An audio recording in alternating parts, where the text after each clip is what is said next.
Well, good morning. Good morning. Good morning. All right, there you go. Good morning. All right, so I have one central question for you this morning. Just one question for you to think about this morning. Can we handle that? I mean, I know there's a lot going on in our world. I know that there's a lot going on in your own personal life. But just for a moment, I want you to think about one question. What keeps you from following God? What keeps you from following God? You see, in our lives, we inundate ourselves with the world around us. I mean, for me, one of my favorite things to do, and I got to do this a lot before my dad had surgery on his colon. He had colon cancer, and he's recovered from that, praise God. But one of the greatest things I love doing every Tuesday or Thursday at 3:10 was meet him on the golf course. And that was kind of the father-son time that we had. We haven't done it in about 2 years, but do you realize if you're bad like me at playing golf, how long it takes you to get through 18 holes? I mean, I have to take 24 golf balls. And hopefully I can find 2 of the 24 I lost. It takes a while. It takes an average guy to play 4 hours. 4 hours for a round of golf. If you play in a tournament, it takes 5 or 6 hours because you have a bunch of people in front of you. But that's one of the greatest things I love doing is playing golf with my dad. And it kept me from doing other things. One of the other things that I love doing now that I am a father is I love spending time with my kids. Especially Quentin right now. He's not with us. He's at Grandma and Grandpa's house, and they're going to church together, and that's good. He's not with us, but one of the things I love doing is playing and spending time with him. And right now, my wife is not a sports fan. I don't know what's wrong with her. She was born and raised in Texas, but something happened. I don't know. I don't know what it is. I dare say she is almost communist. I mean, she doesn't like barbecue. She's just, I know. It's weird, isn't it? We go to Saltgrass or Outback, and you know what she orders? Chicken. How do you not eat meat? That is just, and I married her anyways. I love her. I don't know where I was going with that. My son, okay. She doesn't like sports. And when she said, if we ever have a son, she said it just like this. If we ever have a son, you are taking him to all the sporting events. Just like that, even with the head bob. Well, in my mind you did. You know what she's turned into? A baseball mom. She is crazy, folks. You do not mess with that umpire has a bad call, she is on him.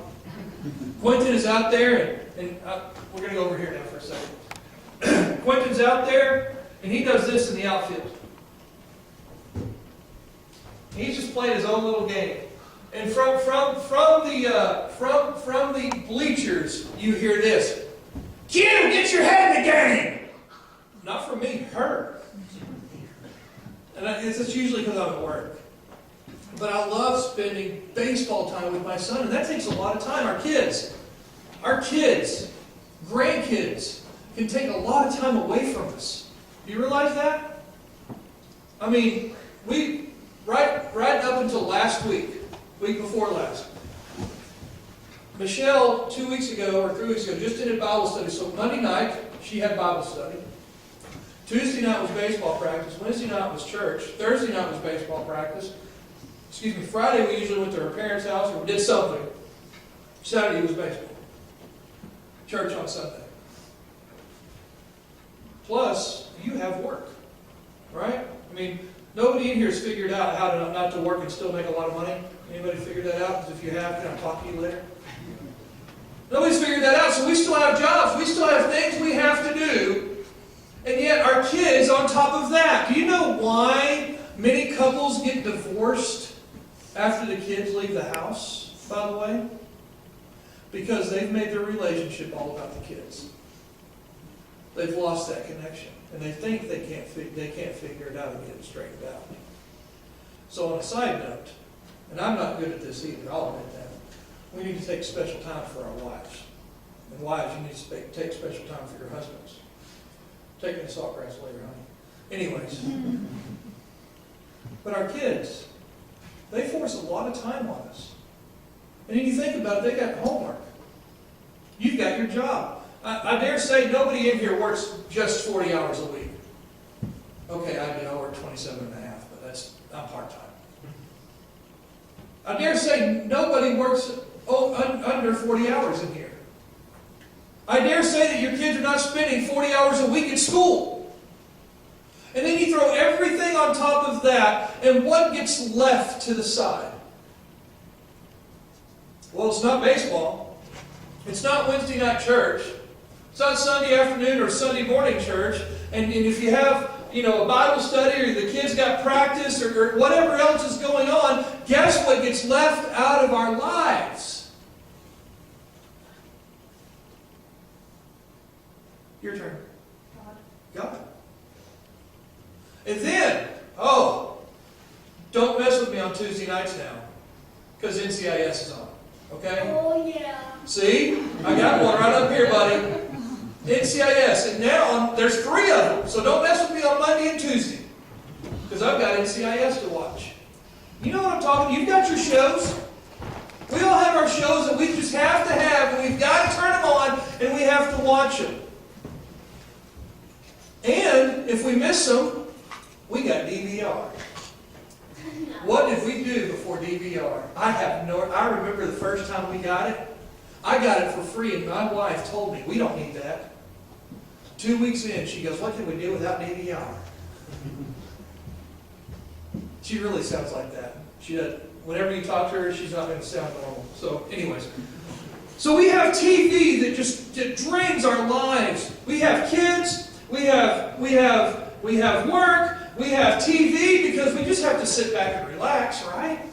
I mean, it's been a hard, stressful day, and that unwinding time is when I sit down and I want to watch my TV shows. How many of you parents, I'm only saying parents because I've got little kids right now, how many of you get annoyed when they're talking over your TV show? Me. I do. And so I sit there and I pause it. Another great thing about DVR. You pause it and I'm looking at it like,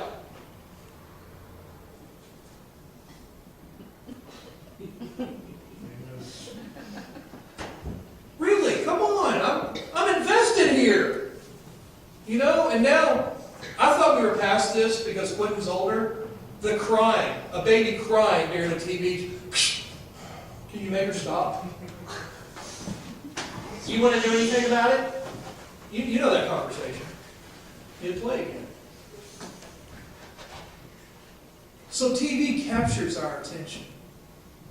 And when TV captures our attention, especially if we're watching stuff live, we have commercial after commercial after commercial attacking our spirituality. With lust, with alcohol, with whatever else. With the way we have to look. You know what I'm talking about. And Christmas time. Christmas time. How many kids love Christmas? Absolutely. I'm one of them too. Toy commercials come on now at 10:30 at night. You know why? It's Christmas time. They're hoping that kid's still up, that the kid sees it, mom and dad go by it. So we have all these things distracting us. And now, oh my goodness, not only do we have DVR first, and we have cable, we have all these things we can watch. Now we have computers, cell phones, tablets, anything that can get a thing called Netflix. I love Netflix. My parents turned me on to a show called Flashpoint. It's a Canadian show about snipers and this TAP team and negotiating, hostage negotiations and stuff like that. It's great. I binge watch TV. It's great. I can sit there because I get home at 10:30 in the morning from work, and Michelle's still at work, kids are at school, the girls at the sitters. I can sit there, and oh my goodness, 4 hours just fly by. Am I right? Anybody done that but me? Oh great, thanks for making me feel bad. No hands. You needed to pan on that one, buddy. I would have felt a little bit better. But you binge watch, and 4 hours go by, and you sit there and you think to yourself, what could I have done with my 4 hours besides just watch Flashpoint? You know? Yeah, Michelle's like, do laundry. Well, we will get into that later. Books. Man, Michelle loves to read. I don't. She can get lost in a book. Now that she has a baby warming around, it's kind of hard for her to do that. But books, that can drain our time. School books, whatever it is. I want you to look at Luke chapter 9, please. I'm sure you're wondering when he's going to get to this part of it. Luke chapter 9. So remember this question. What keeps you from following God? For me, it was those things that I just mentioned. It's the playing golf. It's the baseball practice. It's Netflix. It's TV. It's all those things. But look at Luke chapter 9. I want you to go to verse 57. Luke chapter 9, verse 57.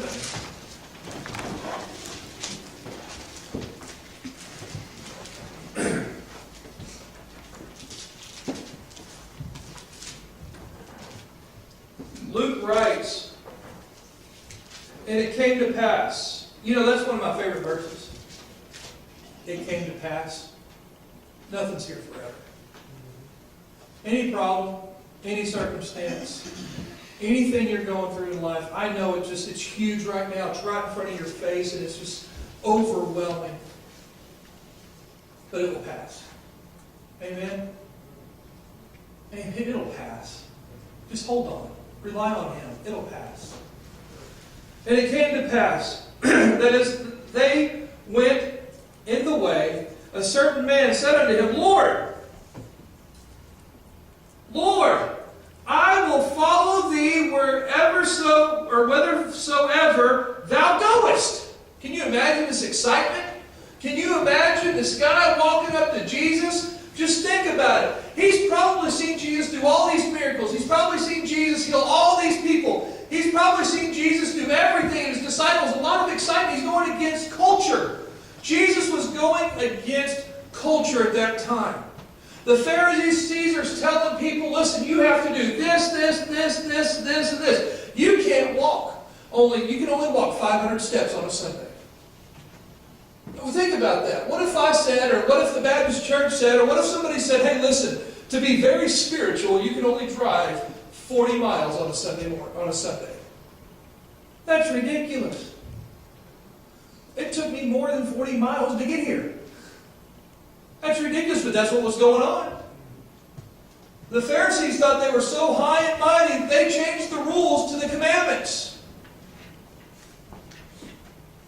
So here comes Jesus. He's countercultural. He's doing radical things at this time, telling people, listen to this. He's telling people, you don't have to do anything to come to me, to be saved. All you need to do, understand what I'm saying there, all you need to do is repent and put your faith and trust in me. There's no doing. There's no rules to follow. So this guy is probably pretty excited, thinking to himself, you know what? This is a pretty happening thing. I want to get in with the cool kids. So here's what I'm going to do. I'm going to go up to Jesus and say, Lord, wherever you're going to go, I'll go with you. And aren't we like that too? We get pretty excited. We get pretty happy in our spiritual life. Things are happening. And we tell God, Lord, I'll do whatever you want me to do. I'll go wherever you want me to go. And we're proud. This guy was probably a proud, happy guy at that moment. Going right up to Jesus, the Savior. Jesus, I'll follow you wherever you want me to go. You know, let me just read this, and then I'll go on that. Verse 58, and Jesus said, you don't know what goes on up in here, man. It's crazy. And Jesus said unto him, foxes have holes, birds of the air have nests, but the Son of Man hath nowhere to lay his head. You know what Jesus is telling this certain man? I call this certain man the presuming follower. He presumed he wanted to follow Jesus until Jesus talked him out of it. Here's an interesting thing. You go read the Scriptures. You go read the Gospels. You go read Jesus' accounts of what the words that He said, the personal conversations He had. Did you know that He spent most of His time talking people out of following Him? That's what He's doing here. He's telling this guy, the presuming follower, listen, I want to go with you. Jesus, I want to do what you want me to do. I want to join your revolution. And he presumed that this was going to be a 9-to-5 thing. He thought to himself, well, it looks pretty easy. You know, people are pretty happy with you. You're healing diseases. You're helping people.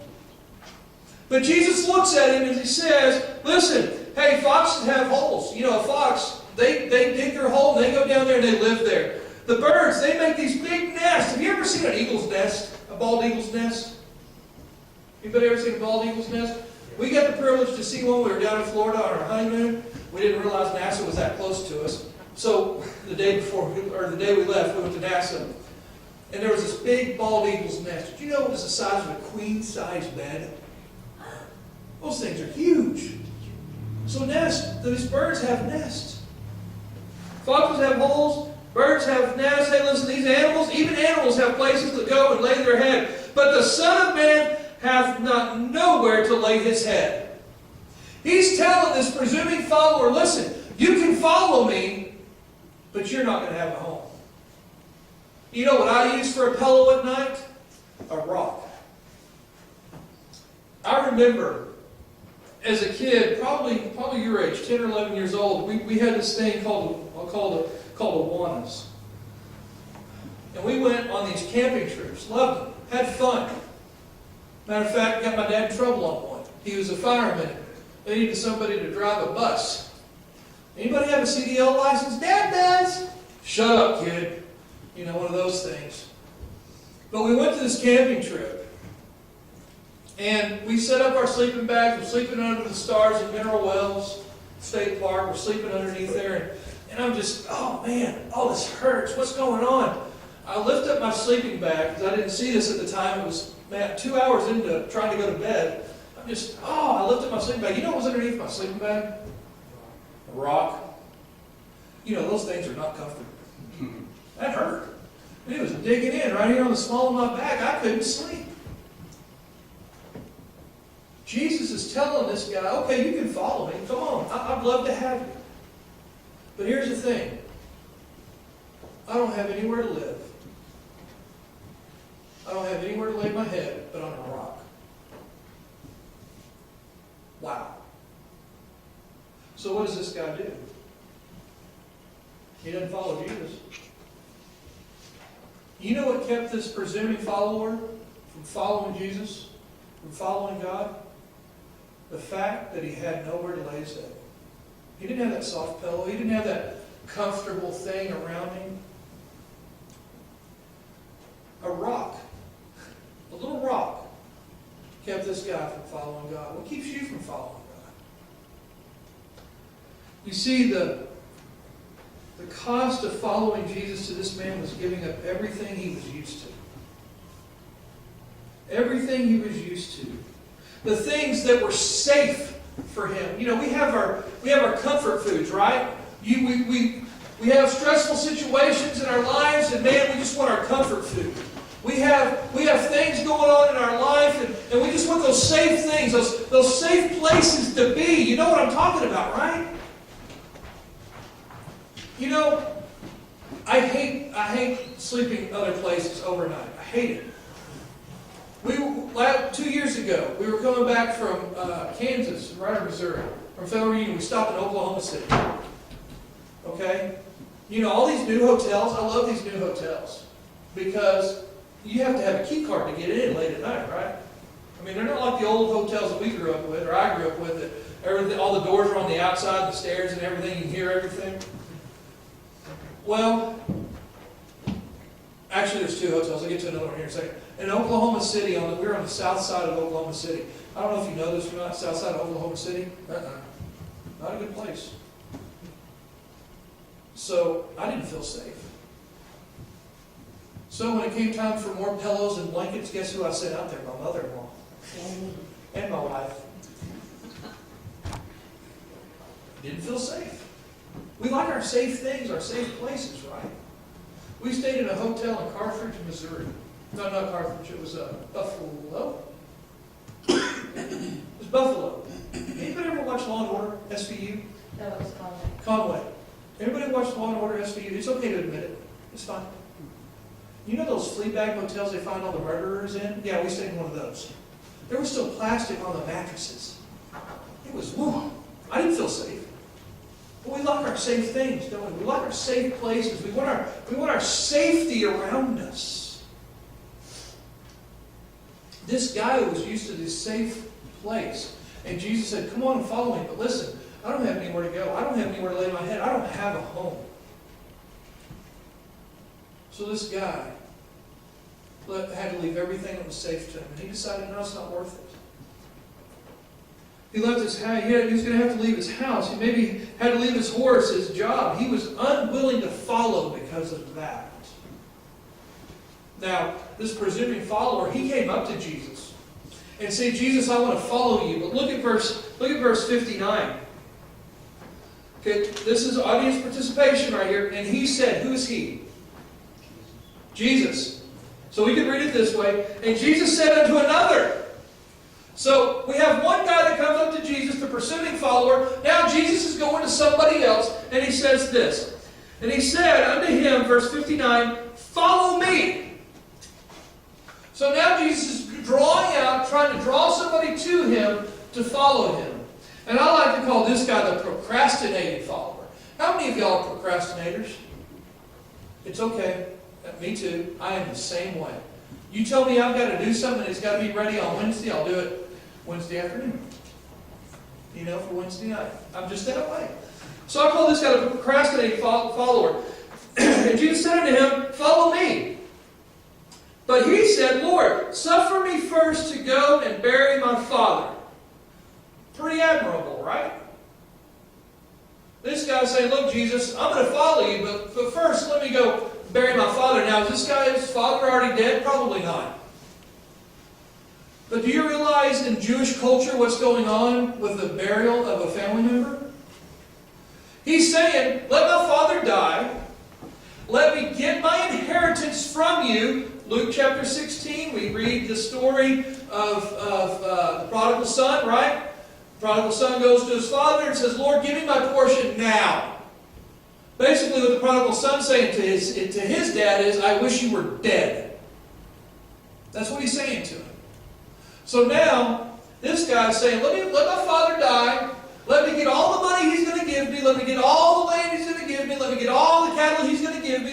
The concubine, everything. Let him give me everything first. And then I'll follow you. So this is the procrastinating follower. Jesus calls for this guy to follow him. Let me ask you this question. Have you heard this call from Jesus to follow him yet?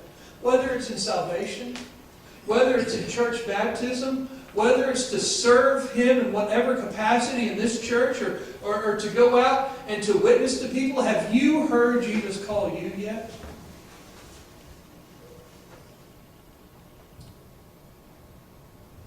Maybe not from the Bible, you haven't heard it, or audibly, but this guy, the procrastinating follower, he heard it straight from Jesus' mouth. Come follow me. And he said, the response. This guy's response is, I need to go bury my dad. I need to go bury my dad. And look what Jesus said, verse 16. Jesus said unto him, let the dead bury their dead, but go thou and preach the kingdom of God. Don't wait for your dad to die. You don't need the inheritance, because that's just temporary. All the money, all the land. You know what happens to your wealth and possessions after you die? But you can't take them with you.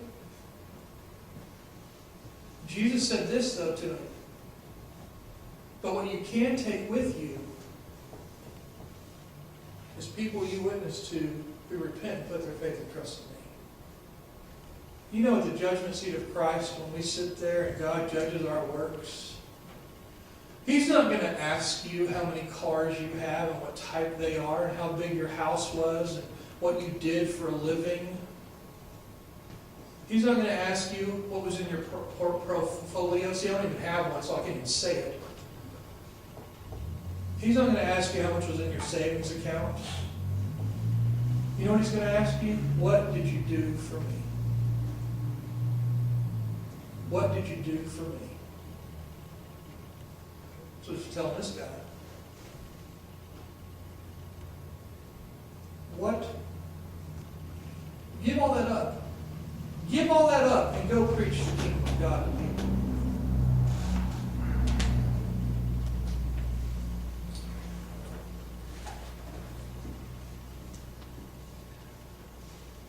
There's a couple of possibilities here. One is let the spiritually dead bury one another. Jesus left His own country because they were not listening to His message of forgiveness and salvation. In Romans chapter 1, we see that God gave all people over to a reprobate mind because they refused to follow Him. So there's a possibility here that this young man's dad was not spiritually saved and said, hey, forget it. He's not going to get saved. You go preach the kingdom of God to other people. Or this young man was waiting for his inheritance. He wanted what was coming to him. This young man is saying, when this happens, I will come back and follow you. And boy, aren't we like that? Don't we love to bargain with God? The creator of the universe. I remember saying this, Lord, if you heal my father, I'll follow you. Lord, if you just let this situation pass for me, then I'll give you all my time. We don't get to bargain with the Creator. Do you think when He spoke everything into existence, He said, okay, son, you come up now. Seas, you only go this far onto the land. Do you think the oceans of the waters of the ocean looked at God and said, well, Lord, if you let me go a little further, I'll do what you tell me to do? No, they listened to His voice. And they obeyed Him. But yet we hear His voice and we bargain. Lord, I have too much to do. I have too much stuff on my plate. I've got too much to do. After all that's done, I'll follow you.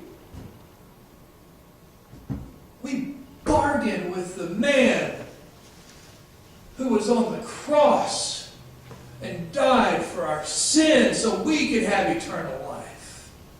You think He gave us His life. Don't you think we can give Him the same? Our life? Or are we the presuming follower? Are we the procrastinating follower? Maybe this is you. Maybe you're still holding on to stuff that after that, then you'll follow Him. I mean, there's a lot of things that are in our life that we don't want to give up for Jesus. I had an interesting question posed to me a year ago. And I'm not going to name the TV show because it could be any TV show. But is it okay for you to watch this TV show? Huh. Interesting. What are we scared of? What are we scared to follow God for? I mean, all of us at one point, some of us, most of us maybe, are parents or were parents at one time, right? Don't we want the best for our kids? I know I want the best for my son. I want the best for my daughter. If we are God's children, don't you think He wants the best for us too? So what are we scared of? In a book called Radical by David Platt, there's a chapter in there about two teenage kids, a boy and a girl, that were going to the uttermost parts of the world, the deepest parts of the world, to spread the gospel for Jesus Christ. And in that book, they tell their parents, listen, we're going to go, we're going to serve God, and we're going to preach the kingdom to people. And oh, by the way, we're probably not going to come back home.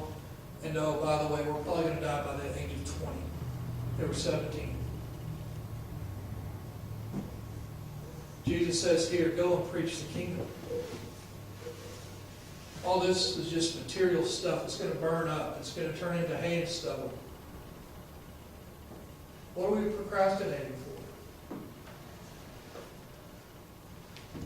You know, I hear this. I hear this a lot as well. Oh, let me get to this. Then we have the preoccupied follower, verse 61. And another also said, now so far we have one come up to him, then we have Jesus going up to somebody else, and now we've got another excited guy coming up to Jesus and said, Lord, I will follow thee, but let me first go bid them farewell, which are at my house. You know what this guy wanted to do? He wanted to throw a going away party. This guy wanted to go throw a throwing away party because he had a bunch of friends, he had a bunch of relatives, he had people that he loved and cared about, but he wanted to go tell them goodbye first. We have another one that steps up, we have another excuse, he wanted to go throw a party and tell them goodbye. Because listen, our friends, our quote-unquote friends, can hold us back from following God. Never really understood the value of that statement until I got much older. My parents telling me, listen, you shouldn't probably associate with this person. Oh, you shouldn't associate yourself with that person. I didn't understand the value of that because too many times, those people that I wanted to call friends drug me down when I was trying to build them up. And we've seen it in our lives. My son's probably going to do the same thing I did. Dad, you're crazy. Dad, you're insane that could happen. I'm a good kid. Listen, I was a good kid too, but man, I messed up because I listened to those friends.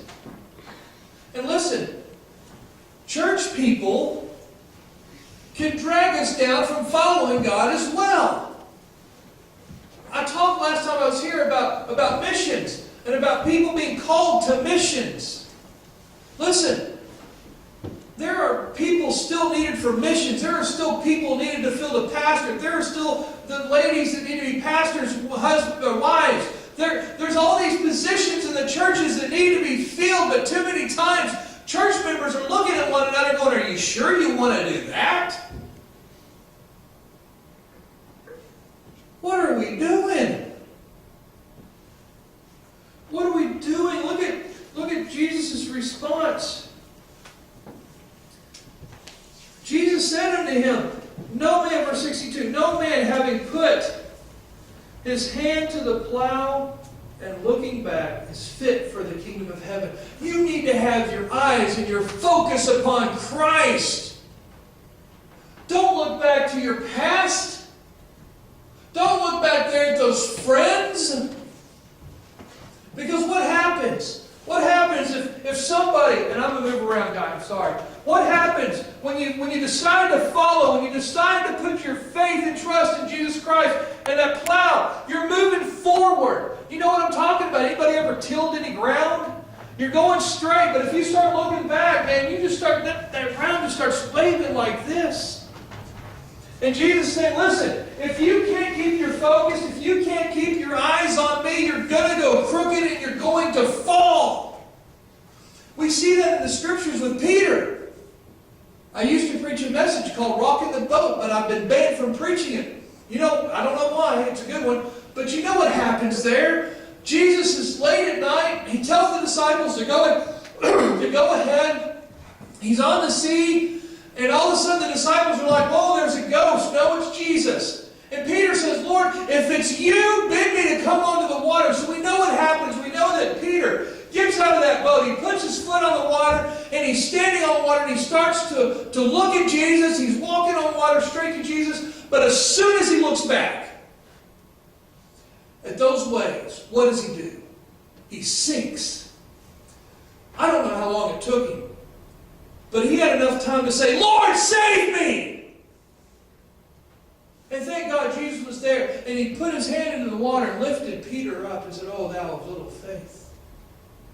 How strong is your faith to follow God and keep your eyes on Jesus and not look back at these circumstances and these problems and these friends that are holding you back from following God? Listen, I said it already. Church members drag other people down who want to surrender to ministry. to follow God and say, are you sure you really want to do that?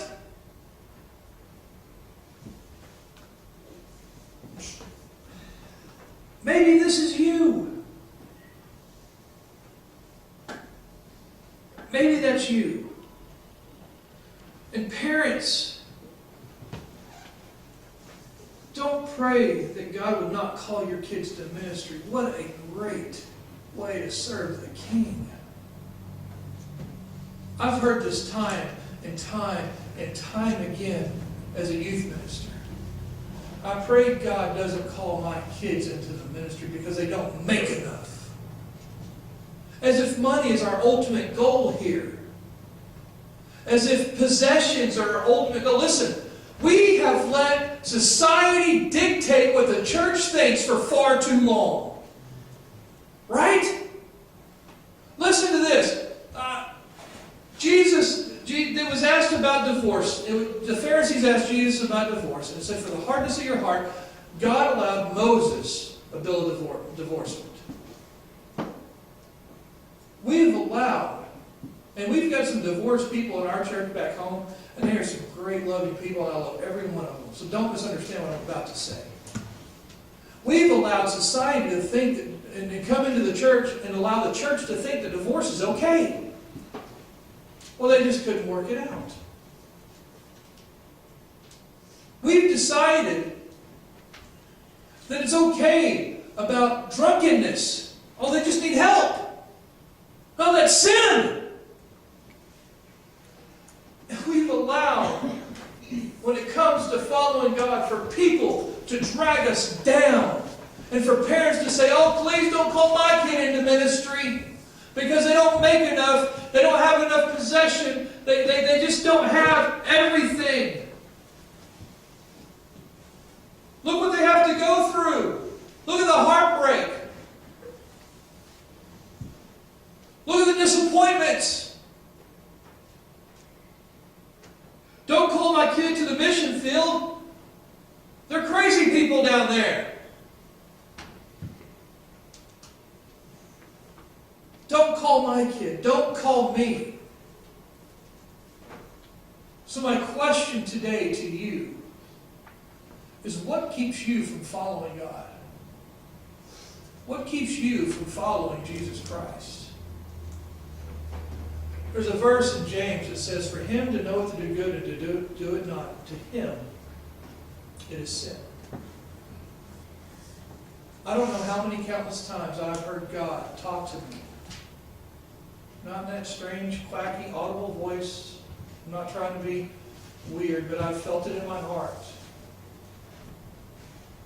I felt God say, you need to go witness to that person. You need to give a tract to that person. You need to go do this for that person. You know how many times I've done it? Not even a quarter of the time. I've sinned. Because I wasn't following God. I wasn't listening to Him. Well, maybe next time, God. You know, it's really cold outside. I really like my hot chocolate. You know, I really needed this 89-cent cup of hot chocolate to keep me warm in my car with a heater when there's a guy sitting on the side of QT with a blanket and a little dog freezing to death.